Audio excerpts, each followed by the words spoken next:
Los Boston Celtics, una de las franquicias más emblemáticas de la historia de la NBA, la que más anillos ha logrado conquistar y sin duda una de las entidades deportivas más icónicas para cualquier aficionado al deporte en general, fue puesta a la venta justo antes, unas semanas antes de lograr el que fue su 18º anillo, con el que superaban a Los Ángeles Lakers en esa terna histórica que tienen ambas franquicias por ser los que más éxitos han logrado a nivel deportivo en la mejor liga de baloncesto del mundo. Pues bien, como muchos sabréis, esa venta se hizo oficial, se acabó de cerrar, han sido unos meses de negociación en estos últimos días. Y bueno, a mí me parece algo muy relevante y de lo que se ha hablado muy poco, porque es cierto que es la parte del negocio, la parte que no vemos en el día a día o que no sale tanto en los medios y si no te informas, pues pasa un poco desapercibida, pero es innegable que un cambio de propietario siempre es un punto de inflexión, te puede llevar hacia arriba o bien hacia el abismo, ¿no? Pero siempre hay que tener en cuenta, tanto en el baloncesto como en cualquier otro deporte, que un cambio de propietario es un evento muy importante y muy significativo en la historia de un club, de una franquicia o de una entidad deportiva. Así que en el vídeo de hoy te animo a que te quedes porque aunque no te interese la NBA, aunque no sigas el baloncesto en general, seas de fútbol, seas de Fórmula 1, seas de fútbol americano, todos estos clubes que forman estos deportes al final no dejan de ser empresas que pueden acabar siendo potencialmente compradas o adquiridas por el valor que se les estima. Evidentemente aquí entramos ya en ciertos términos económicos que ya aclaro que yo no domino en exceso. Y eso me gustaría dejarlo claro. Yo no soy economista, yo no soy experto, yo no he comprado ningún equipo, pero me he estado informando en diferentes fuentes, soy un seguidor habitual de la NBA y ya hemos vivido en los últimos años compras de grupos de inversores, de diferentes perfiles de personas y de personalidades en Estados Unidos, pues los Phoenix Suns, los Dallas Mavericks, que ha sido un cambio de propiedad que ha traído sin duda un cambio en el rumbo del proyecto, como ya sabréis con el traspaso de Luka Doncic a Los Ángeles Lakers.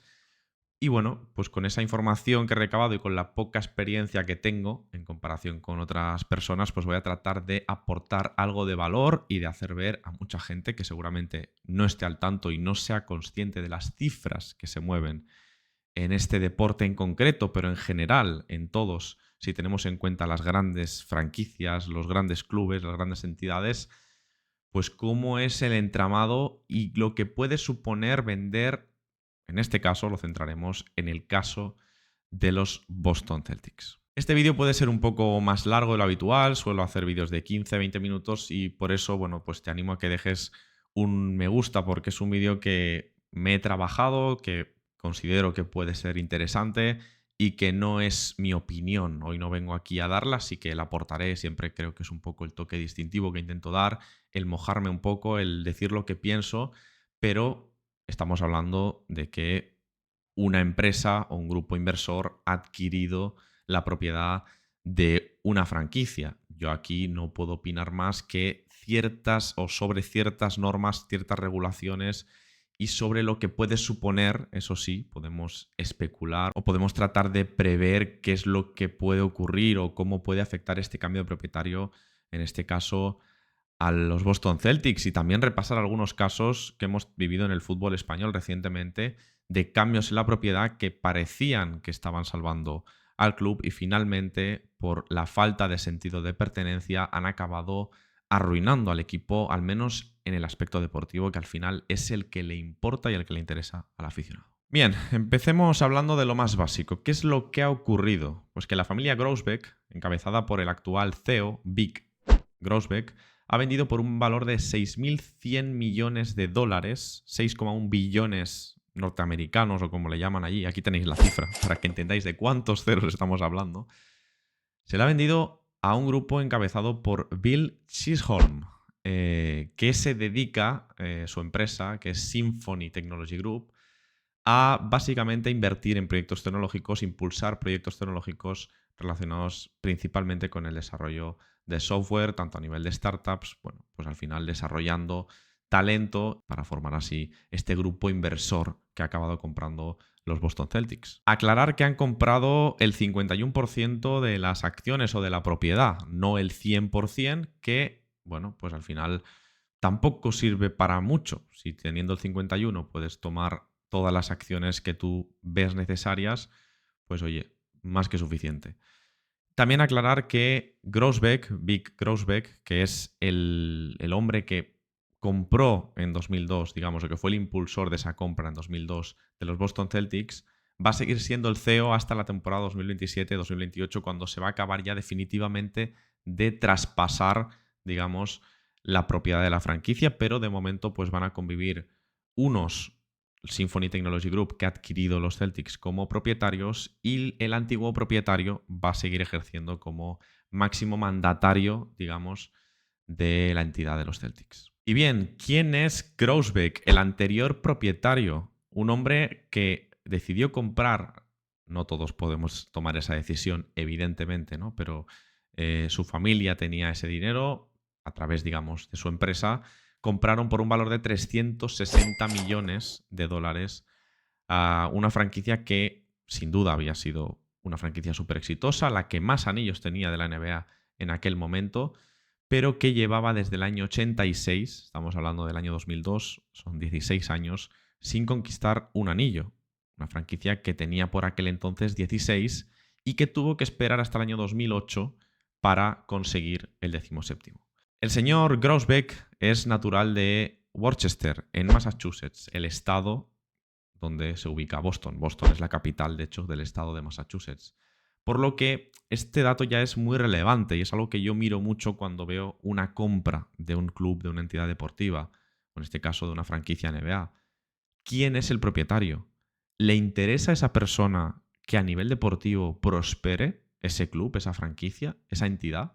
Si la respuesta es que sí, porque en este caso el señor Grousbeck, como veis aquí en la noticia de la CNN, en su día es un aficionado de toda la vida, pues al final va a hacer todo lo posible y va a invertir todo el dinero necesario, todo el esfuerzo necesario para que a esa franquicia le vaya bien.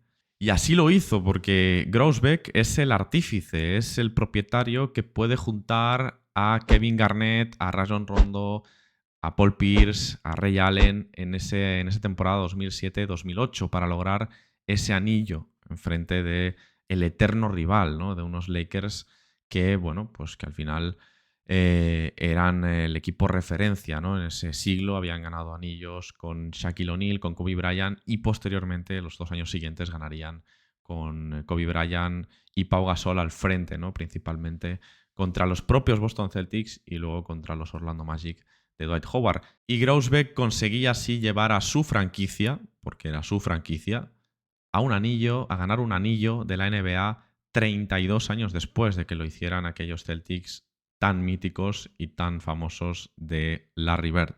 Volvamos un momento al año 2002, y es que os he comentado que el señor Grousbeck, mediante su empresa Boston Basketball Partners, adquirió la franquicia por un valor de 360 millones de dólares y la ha vendido por 6.100 millones. Cuando realmente la franquicia de los Celtics está valorada, aquí tenemos que ver de dónde tomamos esa referencia, porque la revista Forbes coloca su valoración en algo menos de 5.000 millones, sin embargo Sportico lo coloca en 5,6 mil millones. En cualquier caso, ha sido una venta por encima del valor estimado de la franquicia y por casi 20 veces el valor que tenía en aquel momento cuando fue adquirida, ya por un valor récord en el año 2002, que fueron 360 millones de dólares. De hecho, en los años 80, una franquicia exitosa como los Celtics fue comprada por entre 15 y 18 millones de dólares. Evidentemente, otros tiempos, otros sueldos, prácticamente no se podía seguir ni por televisión la liga. Estamos hablando de que el contrato televisivo que se ha firmado con Disney es de 76.000 millones de dólares por 11 temporadas. O sea, es una absoluta barbaridad lo que generan los equipos NBA y lo que cobran por derechos televisivos. Eso en los 80, los 90, los 2000, incluso hace 10 años no tenía absolutamente nada que ver. O sea que es normal que varíen tanto los números, pero lo que estamos viendo es que ya prácticamente cualquier franquicia NBA o cualquier franquicia, incluso NFL, y diría más, hasta cualquier club metido en una competición europea, pues como la Champions League, y que esté en una de las grandes ligas, tiene un valor altísimo. Hablamos de miles de millones de euros o de dólares. De hecho, os voy a dar alguna referencia. Los Celtics han sido vendidos por 6.100 millones. El Real Madrid está valorado, según la revista Forbes, en 6,6 billones o 6.600 millones de dólares. El FC Barcelona en unos 5,5 billones, vamos a decir billones para que me entendáis, pero me refiero a los miles de millones. Y el Manchester United, Manchester City están también en torno a los 5.000 millones. O sea que estamos hablando de que los mejores clubes de fútbol del mundo valen lo que vale una de las grandes franquicias de la NBA. Para que veáis un poco cuál es la referencia, ¿no?, de la que estamos hablando. De hecho, la franquicia más valorada de la NBA, solo por encima de los Celtics, están los Warriors, los Knicks y los Lakers. Luego ya vendrían los Boston Celtics. Y es por una cuestión de mercado principalmente, ¿no? A los Celtics le tenemos que sumar también, por supuesto, el factor histórico y el club deportivo, digamos, o la entidad deportiva que han sido, pero ciudades como Los Ángeles, como en este caso San Francisco, ¿no? Ya ahora que los Warriors se han movido de Oakland a la ciudad, al downtown de San Francisco, todavía han subido muchísimo más su valor para situarse como la segunda entidad deportiva mejor valorada o más valorada de todo el deporte a nivel mundial, solo superada por los Dallas Cowboys de la NFL, que está valorada en 10.000 millones de dólares. No olvidemos que Dallas creo que es la cuarta o quinta ciudad más poblada de Estados Unidos, así que tiene lógica. Y por ejemplo, yéndonos hacia abajo, la franquicia peor valorada de toda la NBA es la de los Memphis Grizzlies. También por una cuestión de mercado, de la peligrosidad que tiene la ciudad y que, bueno, pues no interesa tanto, pero sigue estando valorada en 3.000 millones de dólares. Lo que significa que cualquier propietario, o prácticamente cualquier propietario, que compre o que haya comprado en los últimos años una franquicia de la NBA y la venda ahora o en los próximos 5 años, va a sacar beneficio solo con la compraventa, sin tener en cuenta todo el dinero que puedan generar durante esos años, ¿no?, los que son propietarios. Y bien, os he hablado de Grousbeck, el señor que compró en su día, en 2002, los Boston Celtics, un fan verdadero del equipo, que lo primero que hizo fue entregar a todo el personal de los Boston Celtics una camiseta en la que ponía Pride Celtics, me parece, o Celtics Pride, ¿no? Como diciendo, oye, tenemos que estar orgullosos, no olvidemos que además los Celtics estaban en una época complicada, porque no es que no ganaran anillos, es que venían de una época en la que estaban entrenados por el mítico entrenador universitario Rick Pitino, que también entrenó en los 80 a los Knicks, pues estuvo entrenando varios años a los Celtics y yo creo que no llegaron, no sé si en alguna ocasión a playoff, pero era un equipo que perdía muchísimos partidos. Ya en los últimos años de Pitino empieza a aparecer la figura, el hombre franquicia, el jugador franquicia, Paul Pierce, ¿no? Y ya es después, en esa, digamos, adquisición de los Celtics, en ese cambio de propiedad, cuando se empiezan a hacer las cosas un poco mejor, ¿no? Hay un cambio de entrenador y pues acaban construyendo ese equipo que en el año 2008 ya consigue ganar ese ansiado 17º anillo en aquel entonces. Pero es que luego el equipo vuelve a entrar después de la retirada, digamos, de Paul Pierce, ¿no?, de sus jugadores principales, la marcha de Rajon Rondo, la marcha de Ray Allen a Miami. Bueno, pues el equipo vuelve a entrar en una fase en la que tiene que reconstruir y lo hace muy bien la propiedad de nuevo, haciendo una apuesta muy seria por dos jugadores que habían drafteado y que tenían muy buena pinta, ofreciéndoles extensiones hasta el nivel de renovarles por las cifras más altas de la historia. Jaylen Brown fue renovado en el año 2023 con un contrato de casi 300 millones de dólares en 5 temporadas y en el verano de 2024, obviamente con más razón después del anillo, renovaron por el super máximo a Jason Tatum por unos 315 millones de dólares en 5 temporadas, una absoluta barbaridad. Por lo tanto, el haber reconstruido en una segunda ocasión, haber formado un equipo capaz de estar asiduamente en finales de conferencia, incluso en finales de la NBA, y luego, habiendo tenido la mala suerte de, entre comillas, fracasar año tras año, pues siguen apostando por esa estructura que acaba llevándoles a conquistar el anillo 2023-2024 contra Dallas Mavericks, contra Luka Doncic, Kyrie Irving y sus Dallas Mavericks. ¿Cuáles son las claves? Pues tener un propietario que piensa en el bien del equipo a nivel deportivo y que evidentemente es un hombre de negocios. Es gente que quiere meter un dinero para sacar un beneficio. Pero es que la propia inercia de la NBA, la propia inercia del negocio, te va a llevar a sacar beneficios. Prácticamente da igual lo que hagas. Tienes que hacer algo muy loco para que tu equipo pierda valor y para venderlo por un valor inferior al que lo compraste, en caso de que te quieras deshacer de la franquicia. Y luego, creo que de los 30 equipos de la NBA, prácticamente todos salen con beneficios al final de la temporada. Así que podemos ver aquí en este gráfico cómo los Suns, ¿no? Evidentemente, con todo el dinero que han gastado, pues sí que están en negativo, pero bueno, que lo más habitual es que los equipos estén consiguiendo beneficios, ¿no? También ya veis que los Milwaukee Bucks, pues al ser un mercado pequeño y tener mucho dinero invertido en contratos, pues es una franquicia que tiene también dificultades, pero su valor como franquicia no deja de crecer y esa es la clave. Y bueno, también muy importante porque no todo es la gestión de los contratos, de tus grandes estrellas, decisión de si vender, si no vender. También tienes que delegar, por supuesto. De hecho, hay propietarios en la NBA de los que desconocemos su existencia. ¿Por qué? Porque ellos son los que ponen el dinero pero no se implican, confían ciegamente en la gente que dirige a nivel deportivo, que gestiona, en el general manager, en el jefe de operaciones, ¿no? En este caso, aquí hay una muy buena gestión por parte de los Celtics, y es que tras ese anillo de 2008, Doc Rivers sigue unos años más y el equipo ya entra en esta fase que comento, ¿no? De draftear a Brown, a Tatum, de tener realmente unos años un poco complicados, los primeros de Brad Stevens, pero acaban por sacar ese jugador en el draft de 2017, si no me equivoco, como es Jason Tatum. A partir de ahí construyen, Brad Stevens consigue hacer un equipo muy ganador, pero que no acaba concretando, ¿no? No acaba consiguiendo ese anillo y se le coloca a Brad Stevens con todavía más poder. Pasa de ser entrenador a ser el general manager. Lo sigue siendo, es una de las figuras más relevantes en la gestión de equipos en el deporte norteamericano, por lo menos.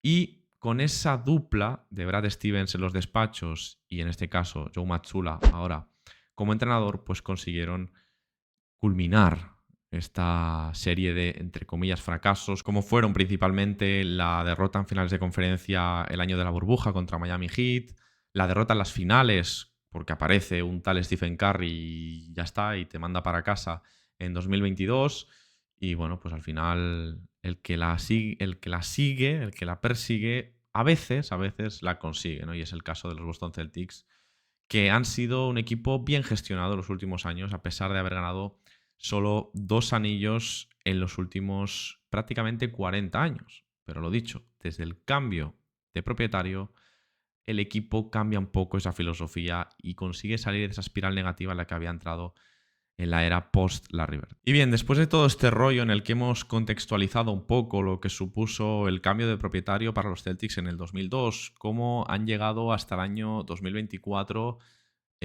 pues siendo una franquicia pues actualmente la más laureada, ¿no? De la NBA, de la historia de la NBA.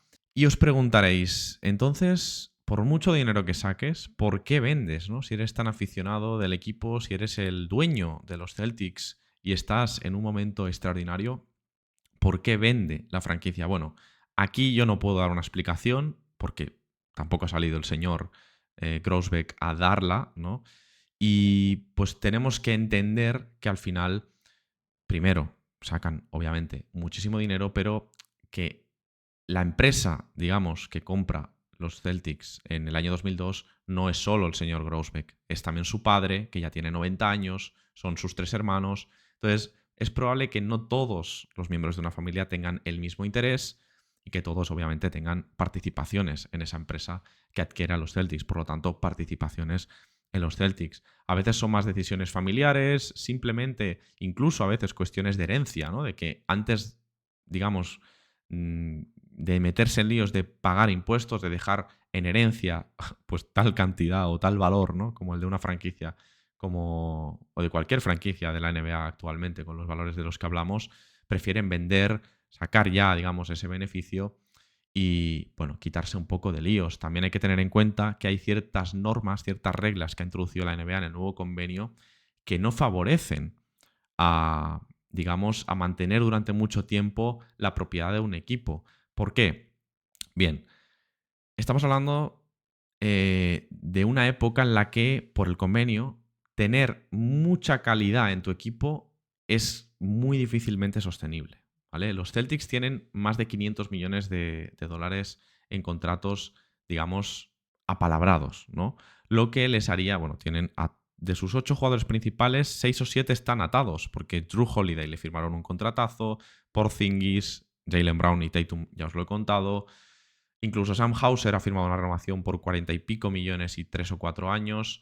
El único que acaba contrato próximamente es Al Horford, que tiene ya prácticamente 40 años. ¿Y qué implica tener tanto dinero invertido en sueldos, en salarios? Pues que te pasas de los límites que marca la NBA. Y en el nuevo convenio colectivo se establecen sanciones deportivas si te pasas de este convenio. Como, por ejemplo, la más destacada, y para no entrar en mucho detalle, porque yo también incluso me pierdo, tengo que revisarlo de vez en cuando. Ahora mismo los Celtics, la ronda del 2032, primera ronda de 2032 y seguramente la ronda de 2033, si siguen así la próxima temporada, quedaría congelada. Es decir, no podrían traspasarla a ningún equipo, no podrían usarla como moneda de cambio. Y en caso de que no subsanaran esta situación, su pick automáticamente sería el último de la primera ronda, es decir, el pick número 30. Eso puede parecer una tontería, pero teniendo en cuenta que cualquier equipo deportivo al final acaba perdiendo, pasados 2, 3, 7 años, si nos vamos a los casos más extremos, cuando los Celtics empiecen a perder y no puedan reconstruir, probablemente el equipo se vaya a pique. Y yo entiendo que un señor fanático de los Celtics, que los lleva en el corazón, no quiera ser de alguna manera el antagonista, el hombre que acabó destruyendo a los Celtics, porque al final la gente, el aficionado es cruel y tiende a olvidar lo bueno que ha hecho una persona por un club o una entidad deportiva. Así que el señor Grousbeck yo entiendo que ha dicho, mira, he conseguido el anillo 18, he situado a los Celtics por encima de los Lakers después de que los Lakers igualaran a los Celtics en el año 2020, tras 50 y pico años, me parece, por detrás. Los Lakers se habían puesto a la altura y el señor Grousbeck con Brad Stevens, con Jason Tatum, al final hablamos de muchísima gente implicada en los éxitos deportivos, por supuesto, pero como hoy lo centramos en lo económico, pues me refiero al señor Grousbeck. Pues dice, yo lo dejo aquí en lo más alto, va a seguir, lo dicho, va a seguir tomando decisiones porque va a seguir como CEO hasta la 27-28, pero ya sabiendo que va a desentenderse de la propiedad y, bueno, pues que él la venta ya la ha cerrado. Y tenemos una última pregunta por responder, que a mí también, yo me la estaba haciendo y he tenido que informarme un poco. ¿El nuevo propietario vive con la misma intensidad esa afición, esa pasión, comparte esa pasión con el señor Grousbeck? Pues bien, no lo sabemos, pero los indicios son buenos. Si eres aficionado de los Celtics, debes saber que este hombre también es natural de Massachusetts, nacido también en la zona, aficionado desde pequeño de los Celtics, y por lo menos eso te lleva a pensar que, bueno, no le va a dar completamente igual lo que pase en Boston, ¿no? Lo que pase en esta ciudad que es tan especial para el baloncesto y que no lo olvidemos. Al final los Boston Celtics han sido una franquicia que siempre ha estado en la ciudad de Boston, ¿no? Por ejemplo, los Lakers, que esto mucha gente pues, no lo recuerda, pero los Lakers estaban en Minneapolis anteriormente. La franquicia, de hecho, se llama Lakers porque en Minneapolis hay muchos lagos. Los Ángeles Lakers, hombre, Los Ángeles habrá algún lago, pero no es una ciudad especialmente conocida por los lagos. Mantuvo el nombre. Pero bueno, a lo que voy, que con un nuevo propietario siempre corres el riesgo de que le dé un poco igual la franquicia y diga, mira, yo veo esto como un negocio y considero que hay más negocio en esta otra ciudad. Y que coja a los Celtics y se los lleve a Las Vegas. Y tengamos Las Vegas Celtics, ¿vale? Hay que entender que eso, pues, al aficionado de Boston no le gustaría, a mí tampoco me gustaría, y por eso creo que siempre es positivo, o es por lo menos necesario, analizar el perfil del nuevo propietario y si en este caso es un aficionado del propio equipo, pues yo creo que podemos sacar una conclusión positiva, aunque por supuesto nunca se sabe. ¿Y por qué insisto tanto en que es muy importante analizar y ver, al menos de cara al aficionado, El perfil del nuevo propietario, pues bien, porque todos conoceréis lo que ha ocurrido con el Málaga, lo que ocurrió con el Málaga Club de Fútbol en su día, lo que ha ocurrido con el Valencia hace 10 años o así, ¿no? Que Peter Lim adquirió la propiedad del equipo. Y es que cuando entra gente que no tiene ese arraigo, que no tiene, digamos, esa ambición y no conoce el espíritu o la filosofía de un club, de un equipo, corres el riesgo de que sí, que va a invertir mucho dinero en tu equipo, pero es probable que en cuanto las cosas no vayan muy bien, no tenga fe, no tenga confianza y empiece a invertir menos y a dejarte, por lo tanto, atrás en el campo económico, que es fundamental en el deporte de alto nivel actualmente. Y pensaréis a lo mejor, ¿corre la NBA el peligro de que un grupo soberano de inversión, es decir, un Estado, o a través de un fondo de inversión, ya sabéis a qué tipo de Estado me estoy refiriendo, adquiera una franquicia de la NBA? Pues no, porque sí que es cierto que la NBA ha permitido con anteriores convenios, ya que estos estados metan dinero en franquicias,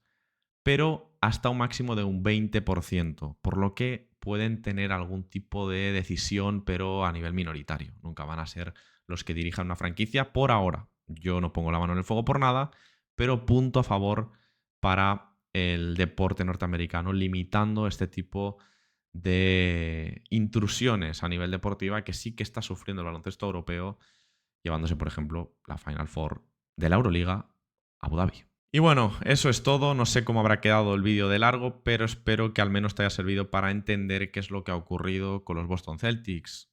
En resumen, no hay mucho peligro. Los Boston Celtics han sido comprados por una nueva empresa, podríamos decir, que aunque tiene su sede en Los Ángeles, es cierto, en California, mejor dicho, no parece que vaya a tener especial interés en modificar nada a grandes rasgos y en principio deberíamos ver cómo sigue en la línea de lo que han sido los Celtics en estos últimos 5 o 7 años. Es decir, deberíamos ver cómo Jason Tatum y Jaylen Brown cumplen su multimillonario contrato que acaban de firmar con los Boston Celtics y ya veremos, si no ganan los próximos anillos, qué ocurre. La clave, para mí, en cuanto a analizar o a valorar lo bueno o lo malo que es un gerente, lo bueno o lo malo que es un propietario, en este caso, es cómo reacciona cuando las cosas no van bien. Porque cuando todo va bien es muy fácil firmar a tu estrella una extensión máxima, que siga metiendo 35 puntos por partido y a seguir ganando anillos o jugando finales.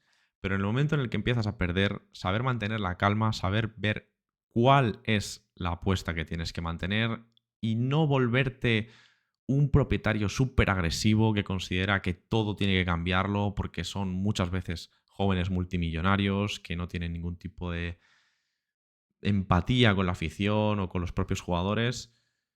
Bien, yo ahí es cuando valoro de verdad que, en este caso, propietarios como el señor Grousbeck, pues, bueno, tengan en cuenta siempre, primero, miren por el bien de la franquicia, como creo que también han hecho los Bucks en Los Ángeles Lakers. Es fácil, yo creo, formar parte de los Lakers, porque al final te ofrecen incluso a jugadores, ¿no? Como fue el caso de Doncic, pero bueno, poner siempre a la franquicia por delante creo que es lo más importante. Nada más, dejad un me gusta, por favor, si habéis llegado hasta aquí. Os agradezco también que me hayáis escuchado. Y bueno, pues si queréis más vídeos de este estilo, dejadlo en los comentarios. También me gustaría que opinéis, sobre todo si sois aficionados de los Celtics o de alguno de estos equipos que he mencionado de fútbol que han sufrido cambios a nivel de propiedad y que, bueno, pues que generalmente han arruinado a nivel deportivo, por lo menos, al club. Pues, ¿qué opináis, no? Y si realmente os parece una parte interesante, que incluso debería ser algo más transparente para el aficionado o que los medios deberían dar más visibilidad, porque yo opino que sí. Son cambios que pueden afectar mucho a nivel deportivo y el aficionado al final es el que sostiene todo este chiringuito, no nos olvidemos. Un saludo, nos vemos en el próximo vídeo. Hasta pronto. I wake up to a little bit of drool on my pillow, feel like it's gonna be a bad day. Yeah, I'm tired of shit, and the coffee ain't hit yet, damn, ain't that great. I don't wanna go to work, cause my